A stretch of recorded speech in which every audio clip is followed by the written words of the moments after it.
Back in 2005, I was having some issues with high blood pressure. It came out that I had a aneurysm. At that time, it was pretty stable and it was below the threshold for surgery. So fast forward 20 years later, the aneurysm started to grow. Idea of surgery then became a reality for me. I'm very active. I mean, I played sports all my life and constantly kept a physical fitness routine going. In fact, prior to the operation, I was doing a pretty good physical fitness routine. The aneurysm I knew about. I didn't know about the valve issues that I had until Dr. Sell explained to me that, and he talked about the possibility of having to replace valves. When we brought Steve to the OR, the plan was to try to salvage both valves, the mitral valve and the aortic valve, at the same time addressing his aortic aneurysm. Dr. Sell repaired his mitral valve and did a beautiful repair, left him with no leak in the mitral valve.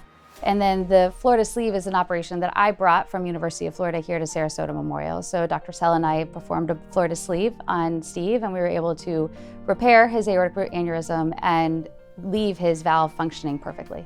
The Florida sleeve is a great procedure because it protects against the complications of an aortic root aneurysm while maintaining the patient's native valve. The surgery was on September 10th, so I spent 7 days in the hospital. It's been a gradual climb uphill.